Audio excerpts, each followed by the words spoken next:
एक पुराने जंगल के बीच में एक विशाल बरगद का पेड़ खड़ा था। ये पेड़ राजाओं से भी पुराना था। इसकी जड़ें यादों से भी गहरी। गांव वाले इसे कल्पतरु कहते थे, मनोकामना पूरी करने वाला पेड़। लेकिन इस पेड़ के पास एक राज था जो एक युवा राजकुमार की सोच को हमेशा के लिए बदल देगा। राजकुमार आर्यन उस पेड़ के पास परेशान और उलझन में आया। उसका राज्य बर्फीली पहाड़ों से लेकर गर्म समुद्री तटों तक फैला था। वहां अलग अलग दिखने वाले, अनगिनत भाषाएं बोलने वाले और अलग अलग तरीकों से भगवान को मानने वाले लोग थे। मैं इतने अलग अलग लोगों के राज्य पर कैसे राज करूं? उसने पेड़ से पूछा। अचानक पेड़ के पीछे से एक बूढ़े संत प्रकट हुए। अलग अलग, ध्यान से देखो युवा राजकुमार। संत ने पेड़ की शाखाओं की ओर इशारा किया। देखो कि हर शाखा अलग तरह से बढ़ती है। कुछ सुबह की सूरज की तरफ, कुछ शाम के आसमान की तरफ, कुछ मीठे फल देती है, कुछ ठंडी छाव, फिर भी सभी एक ही जड़ से निकलती है। जब आर्यन ने गौर से देखा तो उसने पाया अलग अलग रंग के पक्षी अलग अलग शाखाओं पर घर बनाते हैं। मोर, चील, गौरैया और तोते, हर एक अपना अलग अलग गीत गाता है, फिर भी मिलकर एक सुंदर संगीत बनाते हैं। तुम्हारा राज्य भी इस पेड़ की तरह है, संत ने आगे कहा। पंजाबी किसान, तमिल मछुआरा, बंगाली कवि, गुजराती व्यापारी, सब एक ही पुरानी जड़ की अलग अलग शाखाएं हैं। उनकी विविधता अव्यवस्था नहीं बल्कि पूर्णता है। एक हल्की हवा पत्तों से गुजरी और आर्यन ने इसे सुना। शोर नहीं बल्कि संगीत।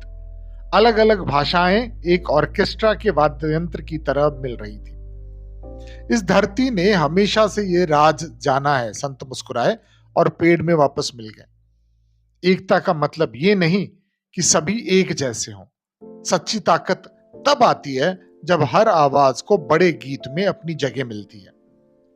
जब आर्यन अपने महल वापस आ रहा था तो उसे समझ आया, भारत अलग अलग चीजों का संग्रह नहीं था जिसे संभालना हो। ये एकता की एक कलाकृति थी जो इंसानी अनुभव के हर संभावित रंग से रंगी थी। भारत में 100 किलोमीटर ट्रैवल करो, लैंग्वेज बदल जाती है, खाना, कपड़े, एक्सेंट, सब कुछ बदल जाता है, पर जो चीज नहीं बदलती है वो है लोगों की वार्मथ। जैसे ऋग्वेद में कहा गया है, एकम सद्विप्रा बहुधा वदंती।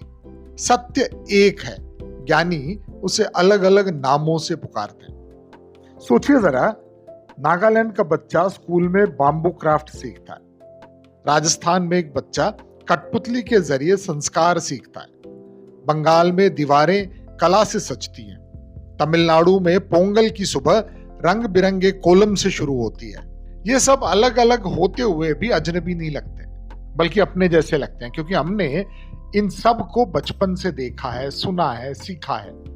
मणिपुरी डांस से लेकर गरबा के घूमते रंग, चिकनकारी की बारीकियों से लेकर पटचित्रा की कहानियों तक भारत चलती फिरती आर्ट गैलरी है। हम सिर्फ साथ नहीं रहते, हम एक दूसरे से सीखते हैं। हमारी सिनेमा, फोक टेल्स, खेल, लिटरेचर सब रीजनल होते हुए भी संस्कार सिखाते हैं। फेस्टिवल्स हो या कोई नेशनल मूवमेंट, हम सब साथ में सेलिब्रेट करते हैं, क्योंकि साथ में सेलिब्रेट करना जरूरी नहीं है, पर दिल से करना अच्छा लगता है, क्योंकि तुम्हारी खुशी मेरी खुशी बन जाती है। तो अगली बार जब आप कोई मधुबनी पेंटिंग देखें या भोजपुरी फोक सॉन्ग सुने या कर्नाटक की नुक्कड़ नाटक से गुजरें, तो एक पल रुकिए, महसूस कीजिए कि यह सिर्फ लोकल कल्चर नहीं है, ये आपका कल्चर भी है। भारत हमसे समान होने की उम्मीद नहीं करता, वो बस ये चाहता है कि हम सब साथ में रहें। जैसे अथर्व वेद में कहा गया है, संगच्छध्व संवध्व सवो मनासी जानताम। हम एक साथ चलें, एक स्वर में बोलें और एक जैसा सोचें। अगर ये कहानी आपके दिल को छू गई तो इसे अपने तक मत रखिए, शेयर कीजिए और एक दूसरे को याद दिलाइए कि एकता पढ़ाई नहीं जाती, एकता जी जाती है। ऐसे ही कहानियों के लिए हमारे चैनल को सब्सक्राइब कीजिए, जो भारत की असली शक्ति को सेलिब्रेट करता है। अगली बार फिर मिलेंगे।